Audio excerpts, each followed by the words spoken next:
welcome back to Behen Code with me, your chief Behen, Filoni Kanani. Today's guest is a concoction of the words Grace plus Boss Lady. She's NYC raised, Delhi based, celebrity dermatologist, founder of ISYA Aesthetics, Dr. Kiran Sethi. When not helping her patients get Instagram filter like clear and glowing skin, she's found motivating people, attending social events in Delhi, working out, playing the piano, or simply spending time with her doll, her daughter, and her life, Raina. So, Dr. Kiran, please very much welcome on the show. I'm so excited. I'm actually babbling. I'm so excited to have you. Thank you so much for having me. I'm so happy to be here. How are you?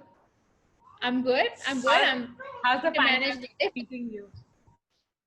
It's very complicated. It's not easy, huh? It's not an easy place, but it's okay. I mean, there's some things that are good, some things that are bad. Every situation in life has positives and negatives. So either you learn from it or you don't. I'm choosing to learn from it. Awesome. Amazing. So before we dive into the conversation that we are going to have today, which again I have imagined a million times in my head, I want to ask you, why did you say a yes? Like, that's the first question I ask people. Like, what made you say a yes to come on Behen Code? I think that you spend a lot of time on motivating content. I also like that, you're very positive energy.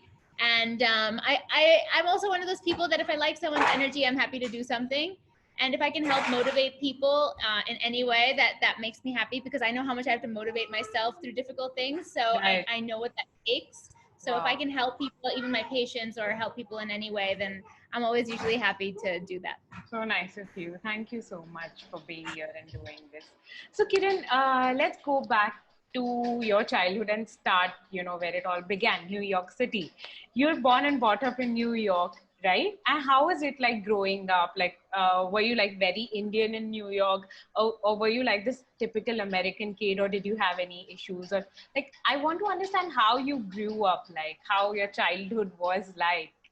Oh, okay, so that's interesting. I was both, I guess, right? So like my parents are Indian, and I had a lot of Indian friends, and I used to go to Gurdwara every Sunday. So I always used to have my Gurdwara friends. And then I would go to camp first. I'm Sikh, Right. I'm Sardarni. Go for camp for Sardarnis and Sardarjis, so I would do that. So I was always very in touch with my roots. Right. But like I also did all of the stuff that everyone else did, right? So I did all dance classes and tennis classes and horseback riding classes and music classes. So I did everything that like my counterparts did, too. So I had both, actually. But was it sometimes difficult? Yeah, like I was like really chubby. I was also really, really, really like dark and chubby, and then everyone else was like white, Jewish, super thin, or just like super perfect looking and beautiful. And I was like this like really gawky like kid, and my grandmother was always like, what are you doing? Do this. And my mom was like, why don't you lose weight? And I'd be like, I really just like Oreos. Like, why are you telling me to do this? So I remember feeling just sort of like a little like different, right? Not that anything was better or worse, but I just remember feeling different. Which was in itself interesting. I mean, it definitely made me. I definitely have had a lot of insecurities because of that, which is interesting. I think that it resonates with a lot of people, right? Like even if you look exactly like everyone else, you still feel insecure. Right. You still I have a pimple. Everyone is looking at it, or I wish I was a little bit thinner. I wish I was a little bit prettier. Everyone has their insecurities, right? So I'm nothing special. Right. Wow. So then how did you navigate through that? Like, like today I see you and you're this amazing, graceful lady. And at the same time, like you have a lot of very strong feminine energy to yourself. But at the same time, I also see this very strong boss lady kind of vibe, when it comes to you. So it's a very interesting sort of a concoction. And I mean, before this, I had no idea that you ever felt that you're not good enough, or you're too fat and you're too chubby, because like right now we look at you and we're like, wow. So how did you become this? Oh, so it's interesting. So I think it was a bunch of things. It was also just like my parents, while my mom would tell me to lose weight and everything, at the same time my dad would also say, Kiran, who cares what you look like? Just do your work. Like, you know, like who cares? So Wow. like, I also had like one side of my family being like, who cares? What does it matter? And there Right. was always like, even if I got criticized, there was always like some sort of like energy that said, at the end of the day, you know, you are what you are. Right. So that helped. Like even if it was conflicted, that helped. Then, you know, after you've been, I believe that I have a belief, and I don't know if this is true, but for me, I found that once you've really hit like the bottom of feeling bad about yourself is when you know how to come up, right? So I suppose I've hit that kind of bottom before, and I just started. And interesting, you know, when I hit that bottom. I think like I hit one bottom when I was younger, and then I just was like fine. And then I hit another bottom because I got a big scar on my forehead. Okay. And it was a big black like hole in my face. All right, Okay. and that just like messed me up. All right, like that messed me up. So cause it was like a big black hole Right. scar, right? Right. Now, luckily, I'm a derm, so or a skin expert, I can fix it Right. fine. But Right. like have that and to go through that experience actually made Right. me really realize a few things. Taught me that one, it made me so compassionate for people who have these problems. I get it. It really makes you feel self-conscious. Right. And the second thing is that it also just sort of showed me just how little it really mattered. You know, I was still living my life. I was still doing my, you know, managing my world, Right. and it didn't really change. And the people that loved me still loved me, whether or not I had a scar on my forehead. So that was actually that actually really helped balance me, right? It was Right. good. Another thing was after I had a miscarriage at 7 months pregnancy. It was 2014. So I was 7 months pregnant, and then I had a miscarriage. And I remember just feeling just like, you know, I blamed myself, right? Even though it wasn't my fault, you know, like, but as women, we have a tendency to just think, well, why my body? We feel so betrayed, right? And to come out of that and to still like understand, okay, it's not my fault. There are things I can't control. It doesn't matter that I'm clearly like 5 kgs fatter and I will never lose that, or maybe I will, but I don't really want to put the effort in.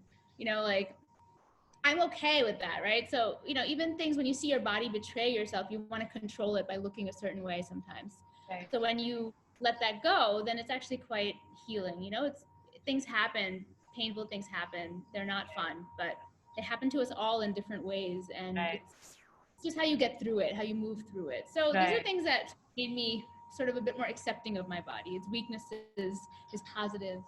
You know, and I'm gonna, you know, Wow. well, I'm in the best field to make you look pretty. So it, you know, all of it works. Right. So was that scar the reason why you chose dermatology? Because you understood that how pathetic we can feel in our own skin? Was that the No, reason? I chose dermatology actually because I loved that it was so complex. Like I've always loved inside out beauty. So I've Right. always loved just that a lot of what happens on our skin, it has to do with what's inside. And dermatology actually, like there's tens of thousands of diseases, or more than that. Sorry, there's like tons and tons of diseases, and a lot of them have to do with what's happening inside your body. Like Right. if I have diabetes, I'm going to be dark around my neck, around my underarms and my groin, you know. But or I have a tendency towards diabetes, I'm going to have those symptoms. If my gut is a mess, my rosacea is going to be crazy. If I have a lot of stress, or Right. I'm getting those zits. You know, I really like, I loved seeing that sort of Holistic picture. yeah. So I've always been interested in that. So, and it's also like the toughest. It's actually one of the toughest fields because you have to look at a rash, and the same rash can look 100 different ways and be the same diagnosis, or the same rash can actually be 100 different diagnoses. So Right. you're like, what is going on? You know. So I love the challenge also. So these are, Wow. this is why I've Okay. always been very interested in healing, if you will. Okay. And I find that sometimes dermatology is the best place to sort of coordinate different fields. You know, like even now, like I'll coordinate the gynecologist with the Right. endocrinologist Right. with me. So Right. I see. like it's I especially love your session with Dr. Amisha because, like, I found you because I was looking for a cure for rosacea, and that's how I found you. And I'm like, she's being honest. There is no, ointment that you can pick up and apply on your cheeks, and one day you'll wake up, oh, my rosacea is gone. No, it takes like discipline, and you have to be good with what you put inside your body, and your gut health matters, and intermittent fasting. And I've done all of that, and it's got really better. Not there yet. I'm not perfect, but that's how I found you. So that's very interesting for me as well. So, Dr. Yeah. Kiran, so then how did you from NYC? How did you move to India? Tell me that story. Like I know, but I'm not going to say it. No, so I fell in love. I fell in love and I got married and I married this man from India and I moved here, so it's sort of like, and I guess I'm like more of an adventurous sort. So that also Right. helped, but that's why I moved. Why not? Wow. And did you not even once think that, wow, India is going to be a different ball game altogether, and what am I doing? And you just like, let's do this.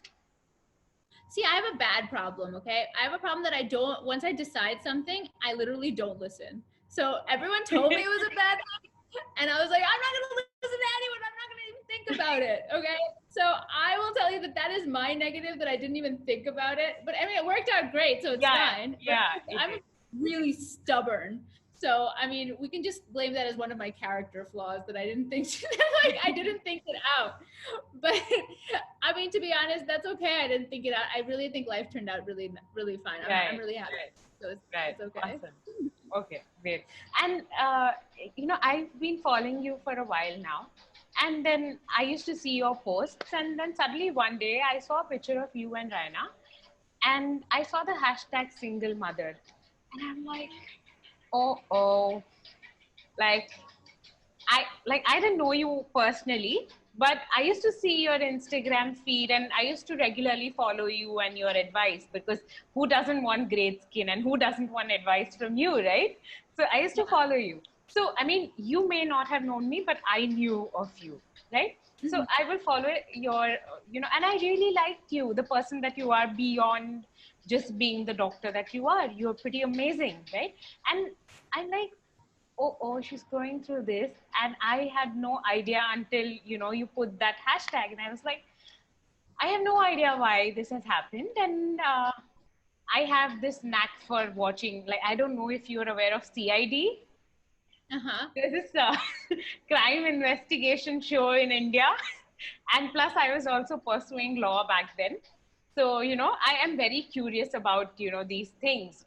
So I actually put in some effort, and I found out about all the details and everything.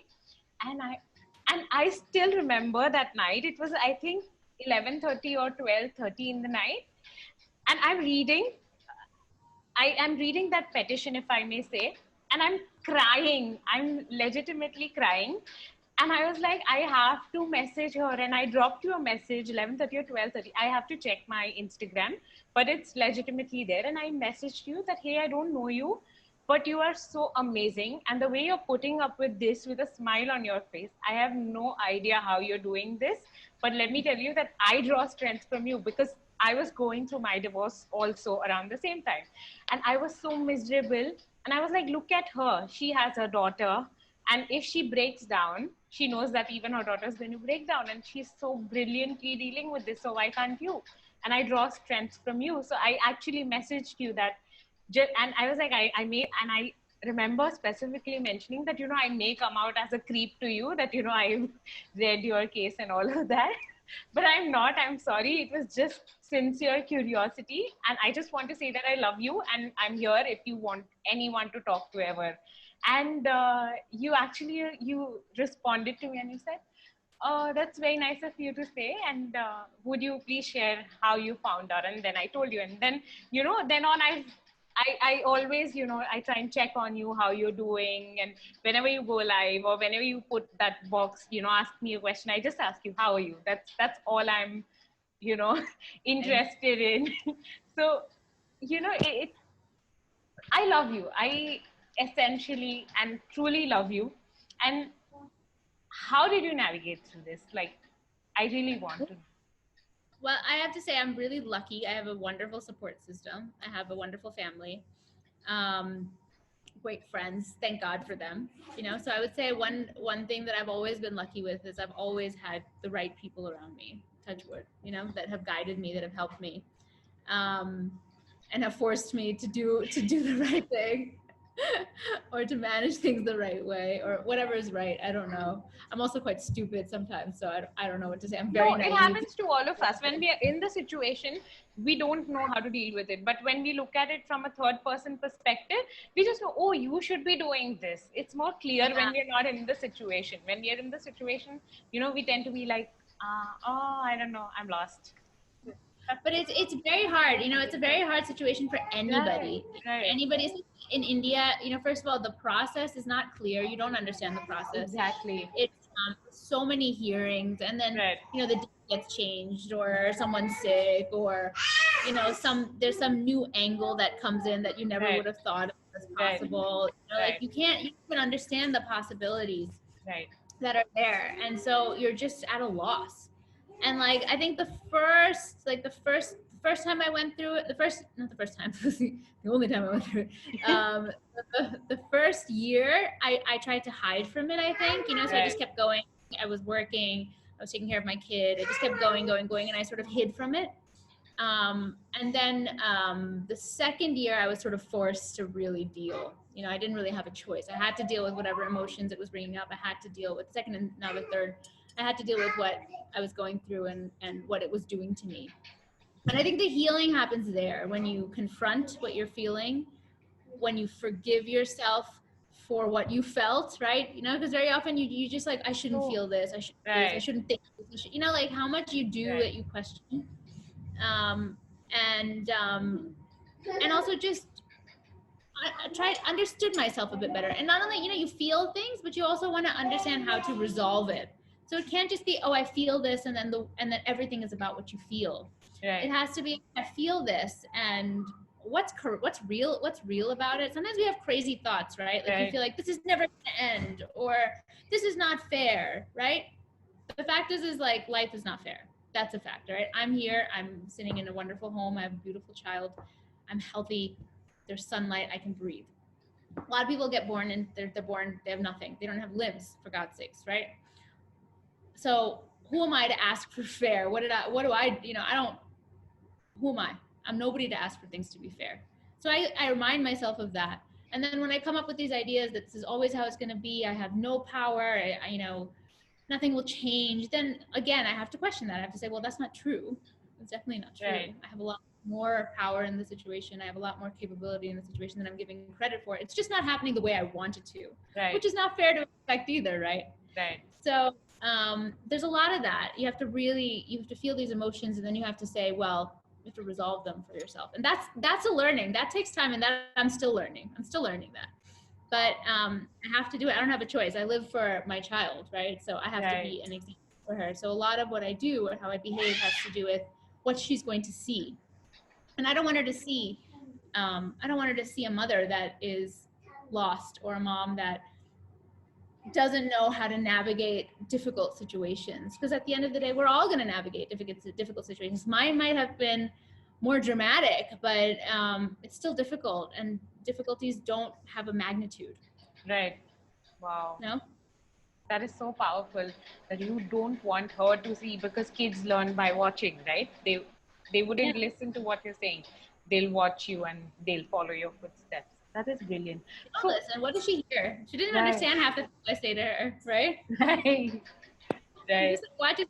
So even with body positivity, right? Like even if I'm feeling chubby and I've gained a bit of weight, or I got some pimples the other day from like the mask, like I'll just be like, I look beautiful in the mirror. Like, don't I look great? And then like I don't mean it. In the back of my head, I'm thinking, man, I really want those pimples to go. But like in front of her, I'm like, I look great, right now? Like, don't I look so good? And then I see her in the mirror and she preens. She's like, yeah. She loves herself in the mirror. She's like killing it, Okay. I'm like, I want her to stay that way. She loves herself in the mirror. So I do the same thing with her. So that way she like continues to learn that. Right. Okay. So what is it that you've learned so far in this journey? Oh, so there's a lot of things. How many fears have I processed, man? I've processed fear of being alone. That's a big one. Oh, that's right? a very big thing. Including me. One. I am scared. I don't want 80 years old with a dog and a cat in my own house, miserable. I am so scared. Stop it. These are thoughts. These are thoughts. They are not reality. Who are you to decide what's going to happen when you're 80? You could have like 4 husbands simultaneously. How do you know? I like the sound You of don't that. know. High five. I'm bad. You don't know what's going to happen. Okay? Who are you? You're not God. Right. Right? Right. That's a very big. And I think, you know, when we're scared of being alone, there's an existential truth there. The reality is we are going to die alone. That is a fact. And the point is to be comfortable, whoever, even if we're married, we're not married, we're dating, we're not dating, we're still dying alone. And if you're comfortable with who you are at that point, that's a good space to be in. Are you comfortable with where your life has gone at that point? That's positive. So I try and do that. I also understand that I don't want to make any decision based on fear. You know, a lot of women, they're so scared. I've seen this. I see this a lot, even in my patients who have this problem. They're like, I don't want to be alone. So they choose the wrong people, you know, or they end up in situations where they're not happy. And I think like the first step is to acknowledge this fear. And once you feel what that feels like, when you're making decisions, you're not scared of the fear as much. So you can say, okay, well, this is what it feels like. It really wasn't that bad. True. You know, it's really, once you actually feel it, it's not as bad as Yeah, I think it's it's not going as to be. bad. It's It's not the half as fear. bad as we make it sound. Like today I'm living on my own. You know, initially when I started living on my own, it was like, oh my God, I'm scared. But now I don't think I can move back in with my family. I love the liberty and the freedom that I have. And it's brilliant. Yeah. I was like, Yeah. why was I crying about this? And you know, also I look at, like, many times we get into relationships or we want to get married again or whatever. You know, all of us will have these questions, right? When you're saying that you're scared of being alone at 80, you're thinking that you want someone with you. Now, we also, as women who have done this, we also know what it was like to be married to somebody that wasn't right for us. Exactly. Did you feel not alone then? Absolutely. It's like you are alone in a crowd of even 100 people. Yeah, so you still feel alone. So the sensation of aloneness comes within us. It's about finding a way to not feel alone when you're with yourself. Right. And that takes a lot. That takes practice. So what I do is I spend some time, I meditate. I also spend time by myself and just like allow my thoughts to happen and then push them away and allow myself to feel things.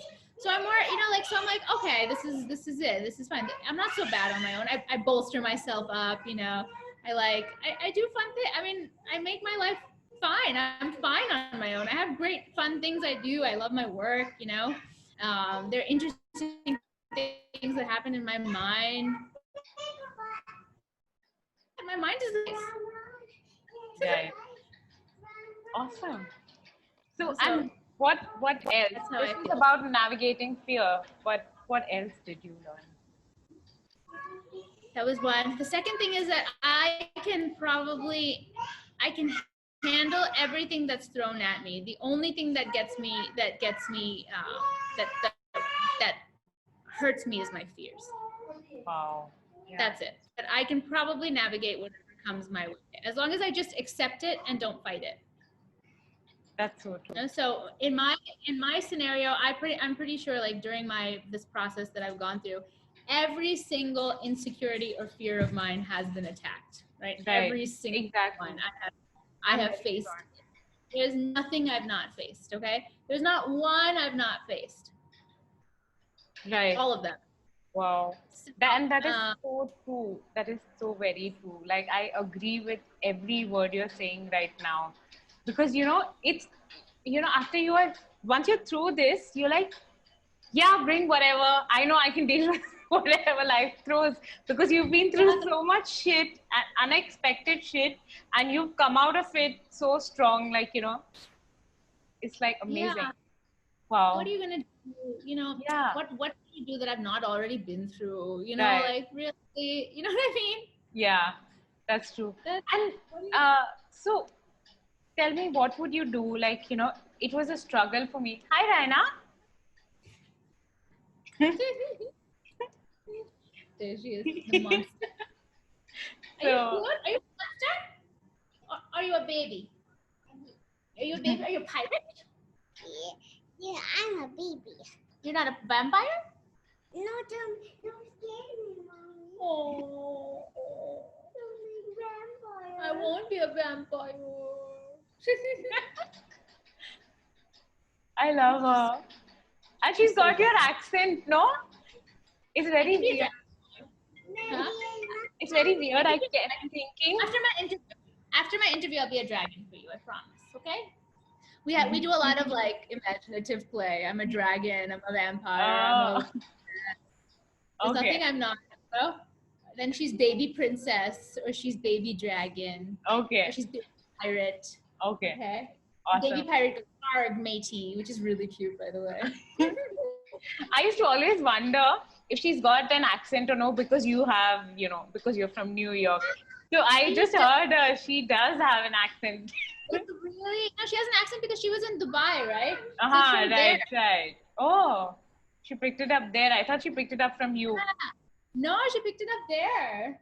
Wow. Now she just talks like me. She's like, "That's really nice," and like, And I "That tastes." remember, Yeah. I would love if you shared that Satya Nashwala video if you have it on your phone. I loved it. I replayed it like a million times. The first time I saw it, I'm like, what are they talking? I don't get it. Then I'm like, okay, they're saying Satya Nasho. It was so sweet. I love it. It's just so cute. You know, her Yeah. Hindi is adorable. When you hear her speak Hindi, she picked up Hindi, by the way, in no time. It was Wow. amazing. Yeah, You because know? I think her friends must be all talking in Hindi. Yeah, I don't know. I mean, she's great. She speaks both perfectly. So I'm like, oh, go kid. I like it. My kid. Awesome. So, so how is single motherhood? Like, obviously, nobody plans for a single motherhood. It's always a gift that you're forced, with like, you don't choose it, except for if you're Sushmita Sen. But yeah, so I'm sure you didn't choose this. So how like it's you have to fill in the shoes for a mom as well as a dad. Like I remember I actually wished you happy Father's Day on this Father's Day because I see that you're doing everything in your capacity to make sure that she has a normal childhood and to provide for her and everything. So how are you dealing with that? Well, I mean, my objective is I have to look very long term for her. I can't look short term. You know, it's very easy to look short term and say, "Oh, she wants this food, she wants this toy, she wants this, she wants that," and that's how I have to look. No, I actually have to look very long term because, she's going to grow up. She's going to be 30, 40, 50. She's going to have whatever concepts she's going to have will start from here. So I try and look very long term, the habits she has, the way she thinks about things, the way she feels about things, the way she understands things. And my primary objective is to make her resilient and confident Right. and to feel that she's safe no matter what happens around her, that she herself is the place of safety. Right? Wow. Right.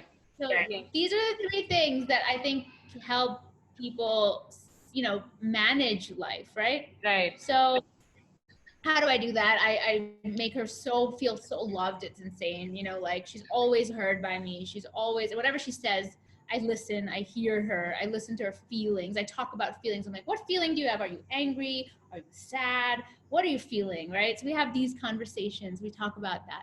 Because, many times we tell children how to feel and then they feel like something's wrong with them. And I don't want to do that for her. She feels what she feels. She thinks what she thinks. No problem. But let's work with what it is, right? Right. That's one. That's one. So acceptance is very important because once I accept her, the more I accept herself. Two is love, extraordinary love. Like you can't like tons of love is so secure. I received so much love in my childhood. Yeah. Even if I was told, even if I was disagreed with, even if I was like, criticized a million times, whatever it is, that's what parents do, right? Still, I always knew I was so loved. I always knew that no matter what happened, they would be there. Right. And that love is Your protective. brother coming, your dad coming and visiting you oftentimes. Everyone, nobody leaves me alone. Everyone's like, we love you. Even if you're an ass, excuse my language, we love you. Even when you're obnoxious and you yell and fight with us, we love you. It doesn't matter. I mean, that I think is I think love is the most protective thing in the world. There's nothing more protective than love. Wow. Really. And I'm sorry to interrupt you here, but was that the reason, or maybe was that the, I don't find the exact word, how do I say this? Was that how you navigated, despite of their absence? Like, they are in New York and you're here and you're going through so much, it's so important. Like, I could not have imagined going through what I went through without my family and my close friends and my siblings, especially my parents. Them being around helped me a lot, right? And uh, I think you did not have that luxury of having them around all the time. So, Yeah. how did that work out?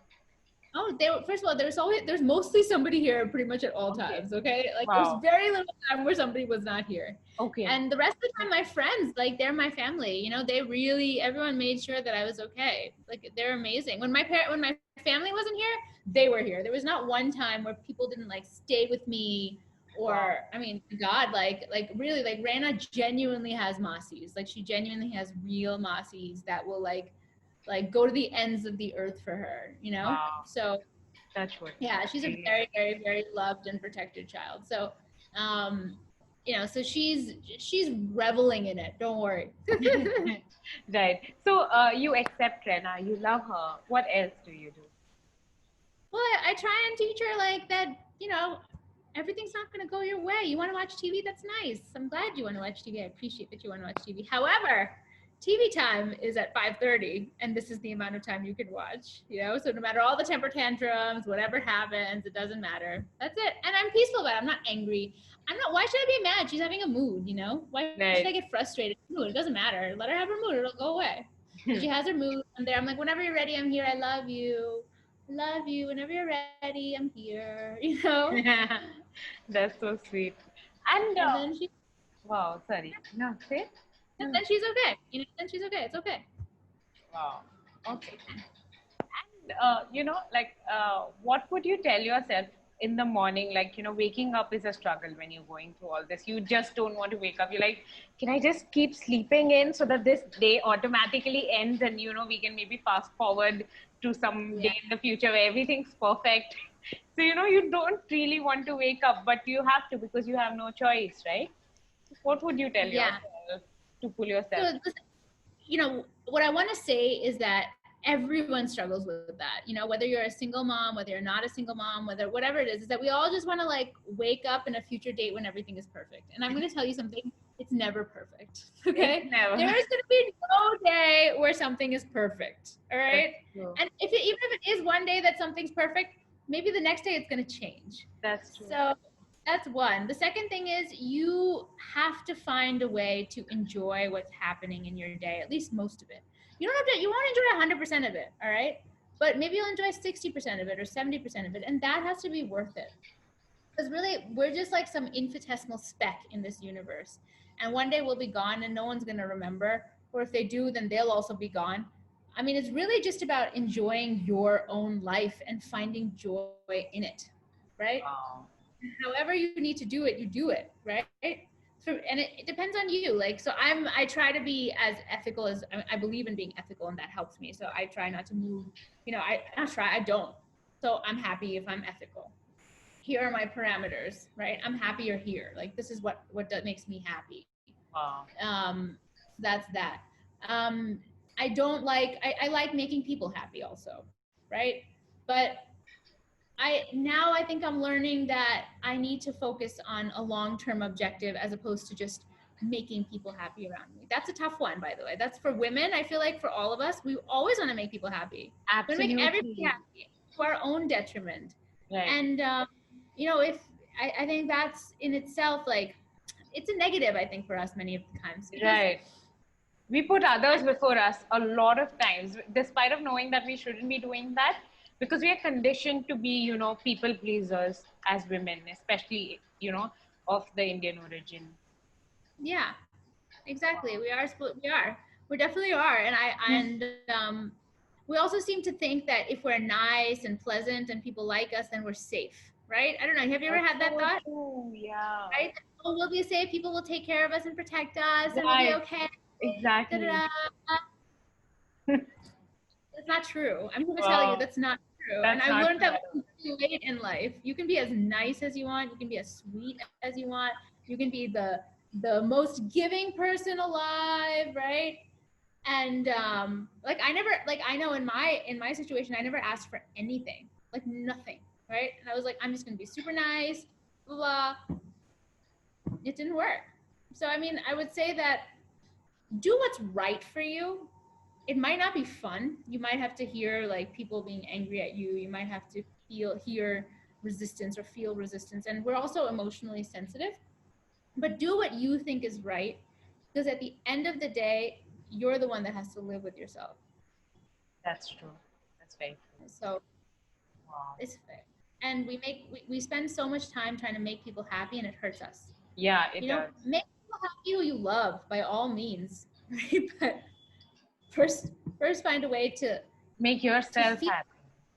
Yes, make yourself happy, because everything stems from you. You're happy, how much love can you give? If I'm happy, I can give so much love to people. You know, I can do so much. I'm so good at my job. I'm so good with my child. Just think, when Right. you're happy, you're so good, Right. So true. right? Right. So you become the best version of yourself when you're in alignment with yourself, if you want to say, or you're feeling good about your life. Now, say like 20 people told you that I need this from you, I need this from you, please do this, pay me this, I want this, I want this. Now, you're feeling many times, I don't know, I've seen a lot of my friends feel this, but they're like, oh, I'm so irritated that my maid asked me for this, but I gave it because I felt bad, and then I'm so frustrated all day, Yeah. Yeah. So in my book, give it, but then give it because you want to give it. Right. Don't Don't do feel half. bad about it. Yeah. Yeah, Or if you're feeling so bad, like, don't give it. It's fine. do what makes you happy. Like, my thing is, if someone asks me for something and I'm happy to do it, I will do it. I'll do double. You know, no Wow. problem. But Awesome. if I'm conflicted about it, many times it's conflict. You don't know what's right. So if Right. I'm conflicted about it, then I'll wait a day or two, and then I'll make a decision. Until Awesome. my conflict is gone. Okay. That That's helps. Do that's what makes you actually a happy. good thing to do. Wow. Yeah. So if I give anyone anything, and I do give very often, I give it without any expectation. I don't Wow. expect them to work harder. I don't expect them to be nice. I just do it because I want to do it. Awesome. I So love it's that. unconditional. Yeah. Great. So, Dr. Kiran, so while you were navigating through this, one more thing happened with you. Like earlier, you had this clinic with your now ex-husband, and then you had to set up ISYA Aesthetics and, build, a clientele for yourself again. And, because uh, the minute we choose to file for a divorce, we know that we wouldn't have that cushion of falling back on someone if we are not, financially okay.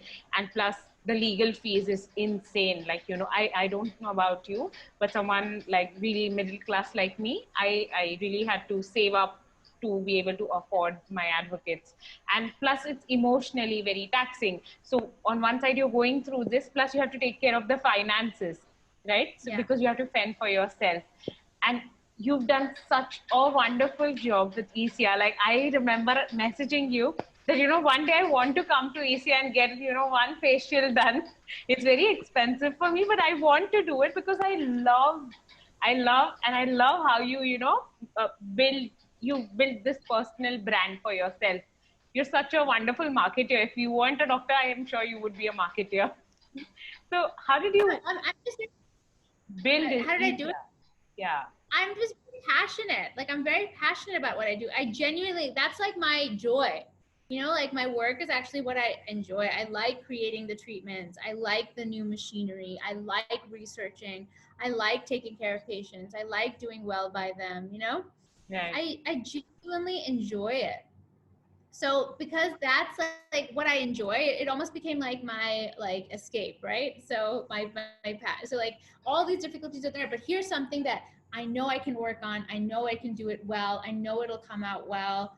I know that like I can put all my joy will come from here.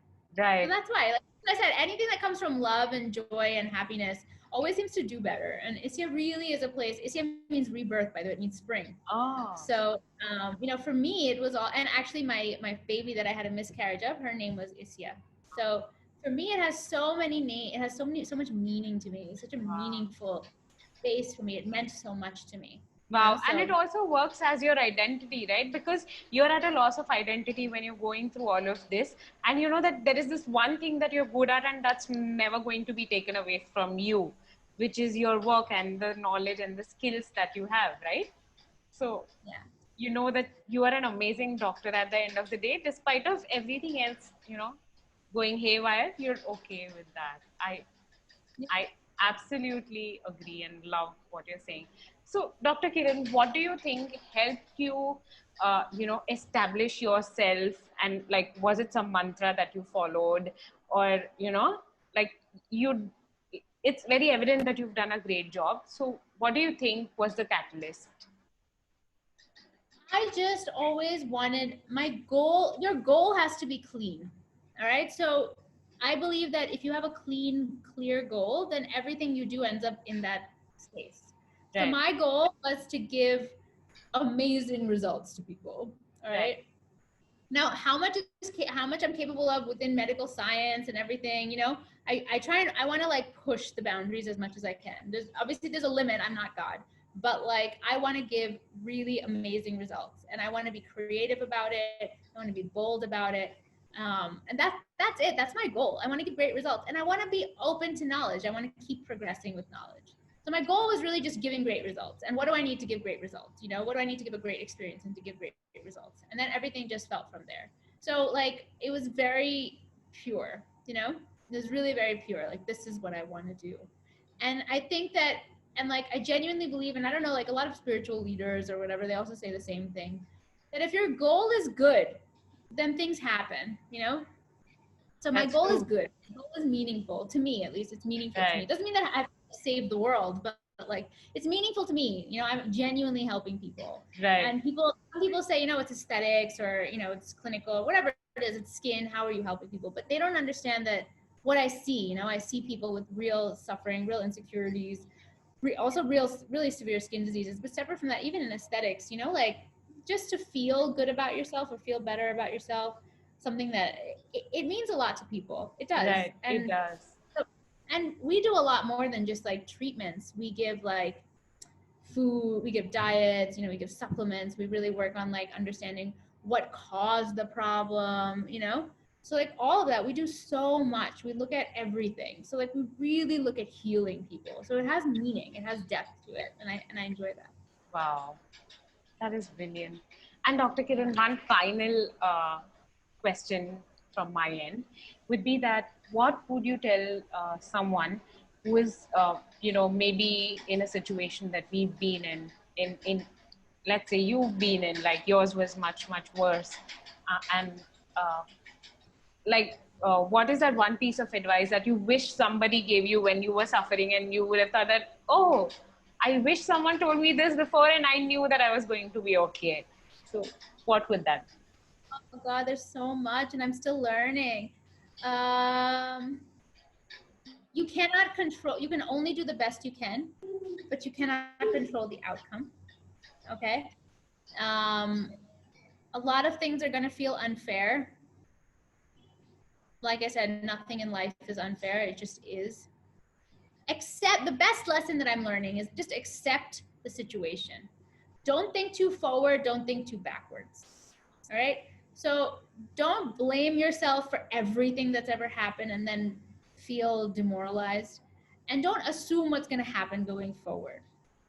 Take what's happened today. If you have to make a plan, make a plan. Use your higher self, your higher brain or whatever to make your plan, and then trust that you're going to do the best you can to go forward. And then try and release everything else if it's possible. It's very hard, and like I said, it's a Yeah. lot about accepting your emotions and resolving them and not ignoring them. I also think don't be toxically positive. You don't have to be super happy all the time. I'm sorry, that's True. craziness. It's not required, okay? It's not required to be super happy all the time. All right? It's not. Don't assume that you have to be like this like magical being that's super kind and wonderful and loving and perfect. You don't have to be anything you don't want to be. Right. Okay? You don't have to be anything you don't want to be. Just be who you are.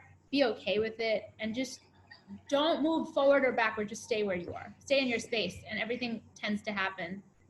And honestly, it all works out in the end. Okay? Everything works out in the end. That's so true. That's so true. Amazing. Right, Rena? Thank you. Hi, Rena. What is your advice? What's your advice to women? What are you telling Yeah. all the Yeah. Play-Doh making. Play-Doh making? Play-Doh That's actually- making. Yeah, that's actually very stress relieving. Yes. Anything else you want to tell all the ladies? What about, do you like lipstick? Oh, do you like lipstick? Loves lipstick. Okay, Ryan, let me know. Stop. Please let me finish. Okay. All right. This is Okay. I'm almost done. No, Rena, say bye to me. Bye. Bye. Okay. Give me a flank kiss.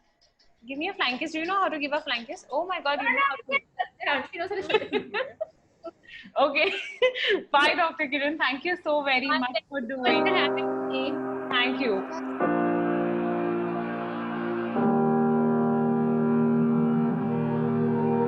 Every time we say goodbye, they all see that it's a lie. 'Cause we always give it one last try. Yeah, you've watched me break 1,000 times. Now I'm all alone, 'cause you never show. You say you will, but then you don't. That's how it goes. Don't wanna know. I'm turning off my mind so I get by. I just wanna be happy.